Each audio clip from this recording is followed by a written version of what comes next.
Hello everybody, welcome to the next lecture. तो चलिए guys, अब कुछ और चीज़ें भी ट्राई करते हैं, कुछ और आइडियाज़ भी ट्राई करके देखते हैं कि चीज़ें कैसे काम करती हैं पाइथन में।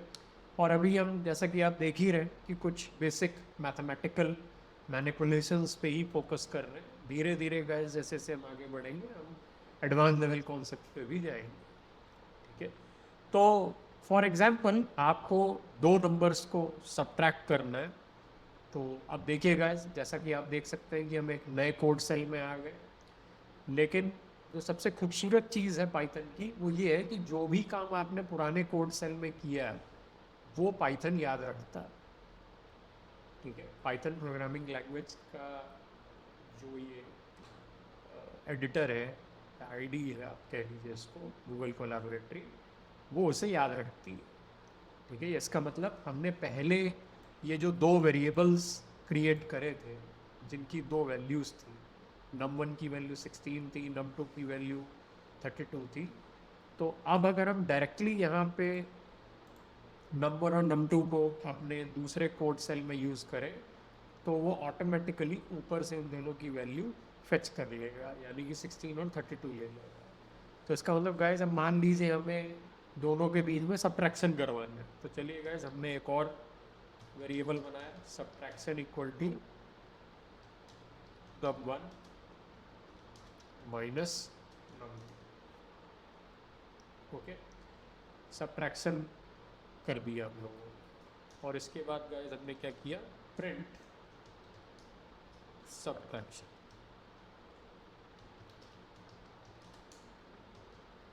ओके, चलिए देखते हैं गाइस कि इसका आंसर कैसे आया, इसका आंसर क्या आएगा। और गाइस अगेन ये भी एक छोटा सा पाइथन प्रोग्राम है, और इसको भी हमें रन कराना पड़ेगा। रन करने के लिए प्ले बटन है, प्ले बटन पे क्लिक कर दीजिए और गाइस आप देख सकते हैं कि हमारा आंसर आ रहा है -16। ओके, यानी कि कंप्यूटर ने फ़ौरन हमें हमारे लिखे हुए हाई लेवल लैंग्वेज प्रोग्राम को मशीन लेवल लैंग्वेज में कन्वर्ट किया। मशीन लेवल लैंग्वेज में कन्वर्ट करने के बाद उस प्रोग्राम को उसने पढ़ा। प्रोग्राम को पढ़ने के बाद उसने वो सारा काम किया और सारा काम करने के बाद हमें सीधा हमारी कैलकुलेशन का आंसर दे दिया। ठीक है, और गाइस ये प्रोसेस देखिए कितनी फास्ट होती है। तो ये है सारा चीज़। ठीक है, अच्छा अब फॉर एग्जांपल हम दो नंबरों को डिवाइड कराना चाहते हैं, तो गाइस अब हमें एक और कोड सेल चाहिए। कोई ज़रूरी नहीं है कि आपको सब्ट्रैक्शन का, एडिशन का, डिवीजन का, मल्टीप्लिकेशन का जो काम है वो अलग अलग कोड सेल में ही करना कंपलसरी है। आप सेम कोड सेल में भी कर सकते हैं, बट जस्ट एक आप कह लीजिए कि बेटर ऑर्गेनाइजेशन के लिए, ताकि आपको अलग अलग कोड सेल में अलग अलग ऑपरेशन के रिजल्ट्स दिखे, इसलिए मैं ऐसा कर रहा हूँ गाइस। तो अब अगर आप इस कोड सेल के हल्का सा नीचे होवर करेंगे, माउस को थोड़ा आगे पीछे लेके जाएंगे, तो यहाँ पे आप देखिए गाइस दो ऑप्शन आ जाएंगे, एक कोड का ऑप्शन आ जाएगा, एक टेक्स्ट का ऑप्शन आ जाएगा।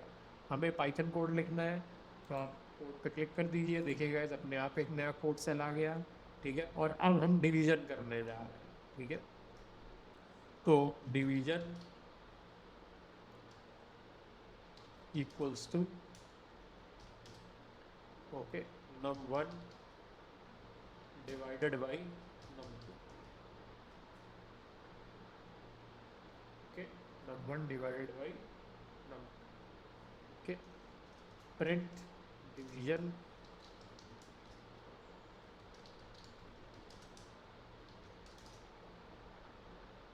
एंड गाइस आप देख सकते हैं कि आंसर 0.5 आ रहा है।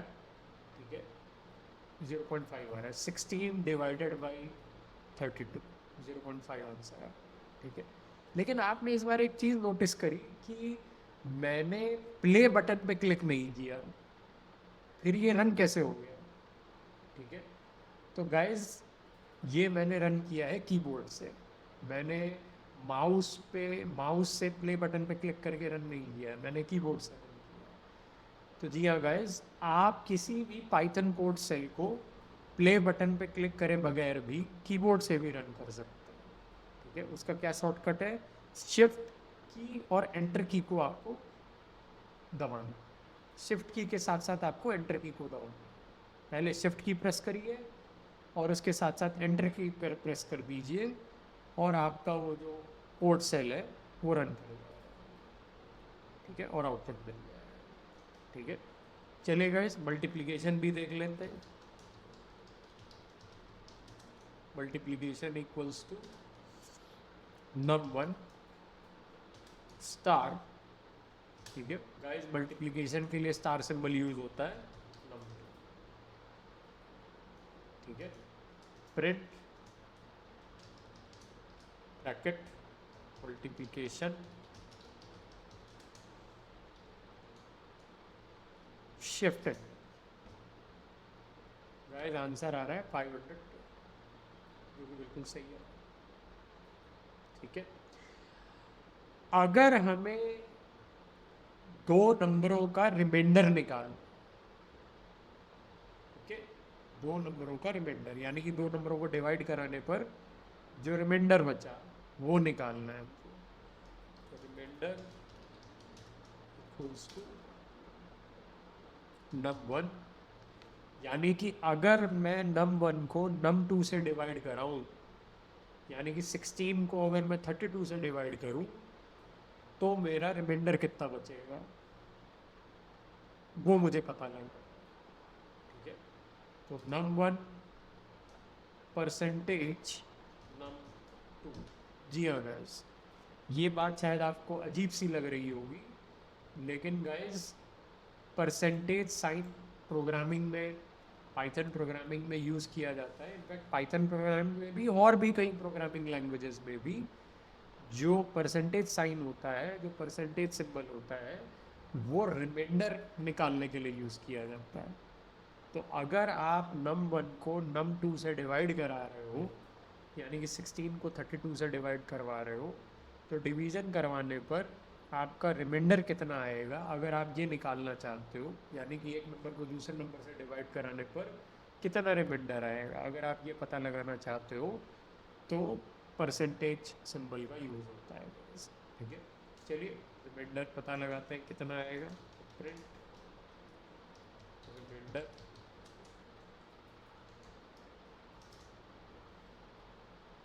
ओके 16 आ रहा है गाइस, बिल्कुल सही है, 16 ही आया है। क्योंकि हम क्या कर रहे हैं गाइस, हम यहाँ पे 16 को डिवाइड करा रहे हैं 32 से, right. We are dividing 16 by 32। Okay, तो 16 को 32 से डिवाइड कराने पर आपको क्या करोगे? ओके, ये 16 है, ये 32 है, और 16 32 से डिवाइड हो रहा है। तो गाइज 32 वन टाइम भी नहीं जाएगा, तो इसका मतलब 32 ज़ीरो टाइम ही जाएगा। तो 32 into zero time is zero, 16 minus zero is 16। तो गाइज हमारा रिमाइंडर क्या बचा? 16 बचा। ठीक है, इन शॉर्ट आप बस ये याद रखिए कि अगर आप किसी छोटे नंबर को किसी बड़े नंबर से डिवाइड कराने पर रिमाइंडर कैलकुलेट कर रहे हैं, तो जो रिमाइंडर निकल के आएगा वो छोटा नंबर निकल के आएगा। So remainder will be small number, remainder will be smaller value.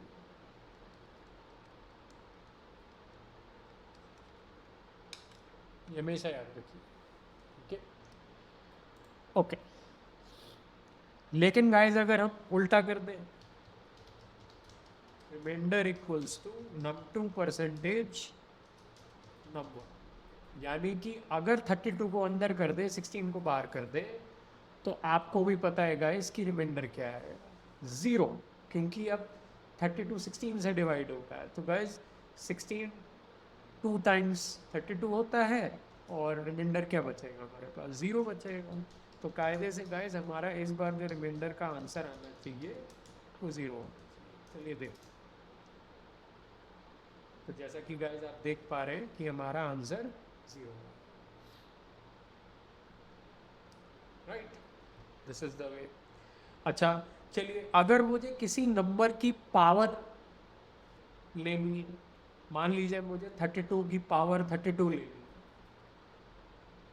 या या फिर 32 की पावर 4 लेंगे, तो वो मैं कैसे लूँगा? ठीक है, सो अगेन मैं कैलकुलेशन करूँगा और उस कैलकुलेशन का जो रिजल्ट है उसे किसी वेरिएबल के अंदर डाल दूँगा। ठीक है, let's say x2 power y, x2 power y। ठीक है गाइस, आप सोच रहे होंगे कि मैंने ये अ, अ, अजीब सा नाम क्यों लिया, x2 पावर y। देखिए गाइस, आप लेने को यहाँ पे अपने ये सोचिए, इतना लंबा नाम मैंने एक वेरिएबल का नाम लिया है। सोच पा रहे हैं आप? ये वही वेरिएबल्स हैं जो हम बचपन में अलजेब्रा में लेट करके लिया करते थे, कि अगर राम की उम्र श्याम की उम्र से 12 साल ज़्यादा है तो कितने सालों बाद श्याम की उम्र राम की उम्र की दुगनी हो जाएगी। ऐसे सवाल आया करते थे, तो हम ये मान लेते थे कि लेट राम की उम्र इज x, तो श्याम की उम्र कितनी हो जाएगी, x+12 हो जाएगी। ठीक है, इस तरीके से मान लिया करते थे। तो गाइस, वो जो हम लेट x लिया करते थे, ये वही हमारे वेरिएबल्स हैं।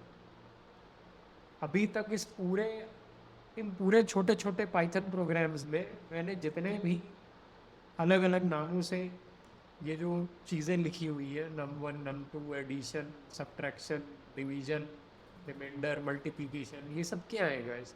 ये सब वेरिएबल्स हैं। ओके, और इन वेरिएबल्स के नाम में कुछ भी ले सकता हूँ, लेकिन थोड़े से आपको नियम, कायदे, कानून फॉलो करने पड़ेंगे। पाइथन प्रोग्रामिंग लैंग्वेज के सिंटैक्स को फॉलो करना पड़ेगा। सिंटैक्स क्या कहता है गाइस? सिंटैक्स ये कहता है कि अगर आप कोई वेरिएबल का नाम ले रहे हो तो उसमें पहली बात तो आप स्पेस नहीं दे सकते। मतलब आप ऐसा नहीं लिख सकते कि x2 पावर y, ऐसा करके नहीं लिख सकते आप। ठीक है, अगर आप ऐसा करके लिखोगे तो पाइथन क्या करेगा? आपको पाइथन का जो एडिटर होगा या जो आईडी होगा, वो आपकी गलती पकड़ लेगा, वो आपका सिंटैक्स में गलती पकड़ लेगा और आपको सिंटैक्स एरर देगा। गाइस, आप देखिए नीचे इसने रेड कलर की लाइन भी खींच दी, इसका मतलब यहाँ पे सिंटैक्स एरर है। अगर आप इसके ऊपर अपने माउस का एरो लेकर के जाएंगे तो यहाँ पे गाइस आप देखिए, ये पता नहीं कितनी सारी प्रॉब्लम्स बता रहा है। ठीक है, तो सिंटैक्स एरर बता रहा है। ओके, तो फिर अब इसका इलाज क्या है?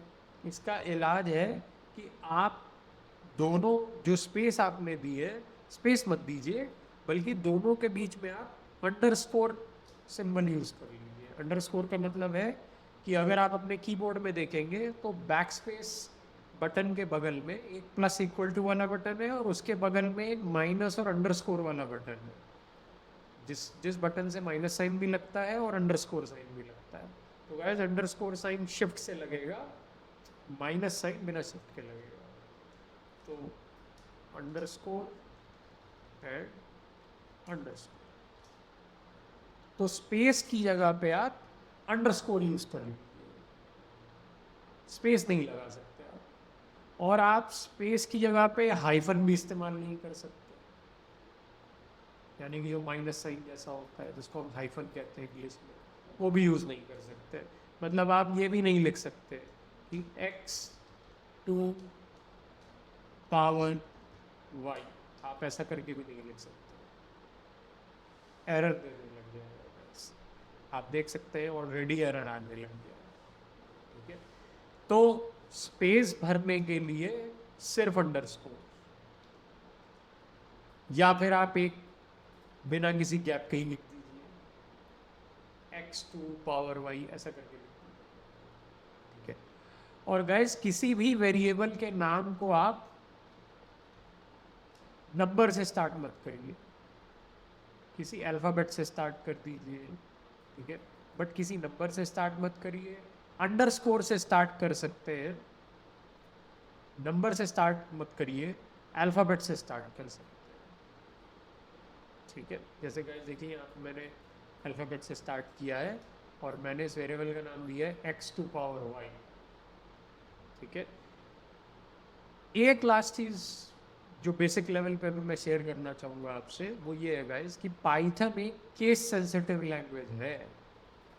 यानी कि केस का मतलब पाइथन के लिए कैपिटल लेटर में लिखी हुई कोई चीज़ या ब्लॉक लेटर्स में लिखी हुई कोई चीज़ और लोअर केस में लिखी हुई कोई चीज़ या स्मॉल लेटर्स में लिखी हुई कोई चीज़ दोनों अलग ट्रीट होती है। एग्जाम्पल के तौर पे मान लीजिए मैंने यहाँ पे लिखा एक्स टू पावर वाई और यहाँ पे मैंने मान लीजिए अपने नंबर की पावर निकालनी है, जैसे कि मान लीजिए मुझे 16 की पावर 4 निकालनी है। तो गाइस जिस नंबर की भी मुझे पावर निकालनी है वो नंबर यानी कि नंबर 1 और मुझे कितनी निकालनी है उसकी पावर 4 निकालनी है, तो गाइस डबल स्टार लगा करके आप आगे 4 लिख दीजिए। तो ये क्या करेगा 16 की पावर 4 निकाल देगा एंड इसके बाद I can simply print X to power 1। ठीक है, अब गाइस जैसे ही मैं शिफ्ट एंटर करूंगा तो आप देख सकते हैं कि मेरे पास आंसर आ गया। ओके, लेकिन जैसा कि गाइस मैंने आपको भी बताया कि पाइथन एक केस सेंसिटिव लैंग्वेज है। ओके, यानी कि इस लैंग्वेज के अंदर अगर आप कोई वेरिएबल ऐसा बनाते हो जिसके अंदर आपने स्मॉल लेटर्स का यूज़ किया है और अगर आप कोई वेरिएबल ऐसा बनाते हो जिसके अंदर आपने कैपिटल लेटर्स का यूज़ किया है, तो पाइथन प्रोग्रामिंग लैंग्वेज के लिए इन दोनों वेरिएबल्स ये दोनों वेरिएबल्स अलग अलग हैं क्योंकि उन दोनों के अंदर यूज़ किए जाने वाले अल्फ़ाबेट्स का केस अलग है। एक में कैपिटल लेटर्स है, एक में स्मॉल लेटर है। ठीक है, आप इमेजिन करिए अगर मैं गलती से ऊपर बनाए गए X to power Y variable के एक्स को भी अगर ब्लॉक में कर देता हूँ और बाकी सब कुछ स्मॉल में रखता हूँ एक्स टू पावर वाई, तो गाइस ये अब इस वेरिएबल को बिल्कुल अलग ट्रीट करेगा। ये कहेगा कि ये बिल्कुल ही अलग वेरिएबल है। आप देख लीजिए, अब जैसे ही मान लीजिए मैं अगर इसको प्रिंट कराना चाहूंगा एक्स टू पावर वाई, अगर इसको मैं प्रिंट कराना चाहूंगा गाइस शिफ्ट एंटर, तो आप देखिए गाइस मुझे सिंटैक्स एरर मिल रहा है। सिंटैक्स एरर क्या बता रहा है ये कह रहा है कि name X to power Y is not defined. ठीक है, ये एक सिंटैक्स एरर है और सिंटैक्स एरर में भी ये किस टाइप का एरर है, ये नेम एरर है। ये कह रहा है कि मैं इस नाम के किसी वेरिएबल को नहीं जानता, एक्स टू पावर वाई नाम के मैं किसी वेरिएबल को नहीं जानता। तो प्लीज़ आप लोगों से रिक्वेस्ट है कि अगर आप इस तरीके की किसी वेरिएबल से डील कर रहे हैं तो कृपया करके अपनी टाइपिंग पे खास ध्यान दीजिए। जो नए लोग हैं, जो इनएक्सपीरियंस है, जिनको ज़्यादा नॉलेज नहीं है, वो अक्सर ऐसी सिली मिस्टेक्स करेंगे और फिर वो परेशान होंगे कि अरे सर ये आंसर नहीं आ रहा है मेरा, ये सिंटैक्स एरर क्यों आ रहा है। सिंटैक्स एरर इसलिए आ रहा है क्योंकि आप बहुत कैजुअली लेके चल रहे हो पाइथन के केस सेंसिटिव प्रॉपर्टी को। आप देखिए इस पूरे वेरिएबल में आगे के जितने भी वर्ड्स हैं बिल्कुल सही लिखे हुए हैं, लेकिन जो स्टार्टिंग का एक्स है वो बस अपर केस पे लिखा हुआ है और सिर्फ इसकी वजह से ये कह रहा है कि मैं इस नाम के वेरिएबल को जानता ही नहीं। क्यों? क्योंकि इसके अंदर आपने एक्स को अपर केस में लिखा हुआ है, लेकिन जो ऊपर आपने वेरिएबल बनाया है एक्स टू पावर वाई उसमें आपने सबको लोअर केस में लिखा हुआ है। तो गाइस इस बात का खास ध्यान रखिएगा, अदरवाइज ये एरर्स आते रहेंगे, आप परेशान होते रहेंगे। ठीक है, तो इससे परेशान नहीं होना है, केयरफुल रहना है।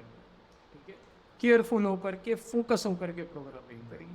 ठीक है, तो इसको सही करने के लिए मैं क्या करूँगा गाइस, मैं यहाँ पे लोअर केस वाला एक्स कर दूँगा एक्स टू पावर वाई। अब आप देखिएगा गाइस कि मुझे यहाँ पे आंसर मिल जाएगा।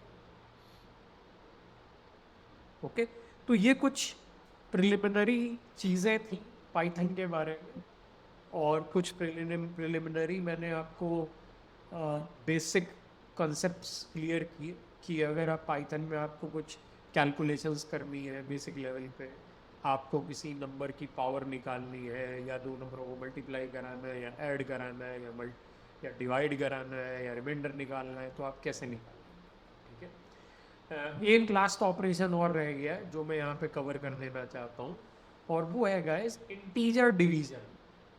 ठीक है, जैसे कि आपने भी थोड़ी देर पहले देखा कि हमने एक डिवीजन किया था जिसमें हमने नम वन को नम टू से डिवाइड करा दिया था। तो आप कहेंगे कौन सी बड़ी बात है, ये तो हम देख चुके हैं, प्रिंट डिवीजन, राइट। ओके, जिसका आंसर 0.5 आ रहा था। लेकिन गाइस अगर मैं यहाँ पे डबल स्लैश कर दूं,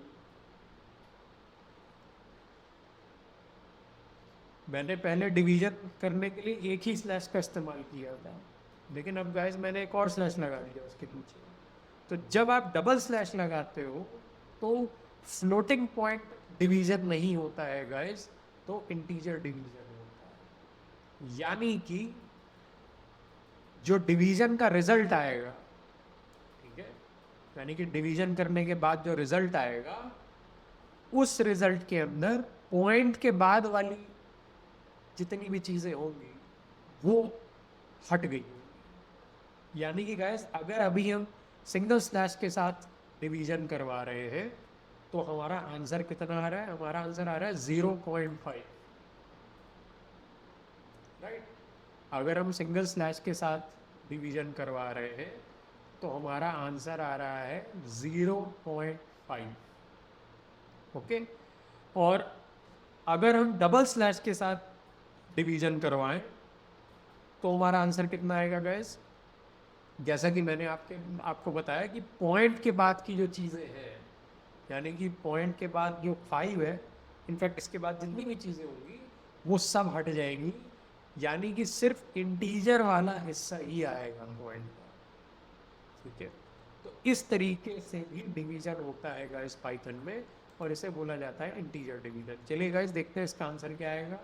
एज यूजुअल आपको पता है इसका आंसर क्या आएगा, इसका आंसर आएगा 0, क्योंकि गाइस पॉइंट के बाद की चीज़ें हट गई। ठीक है, 1 नहीं आएगा इसका आंसर, 0 आएगा। ठीक है, आप सोच रहे होंगे कि 0.5 को राउंड ऑफ करके हमने 1 बना दिया। ठीक है, ऐसा नहीं है गाइस। ठीक है, तो ये एक छोटा सा कॉन्सेप्ट और था जो मुझे आपको एक्सप्लेन करना था। ठीक है, और ये कुछ बेसिक मैथमेटिकल कैलकुलेशंस के एग्जांपल्स थे जिस तरीके से हम पाइथन में इनको परफॉर्म करते हैं। ठीक है, that's it for this lecture guys.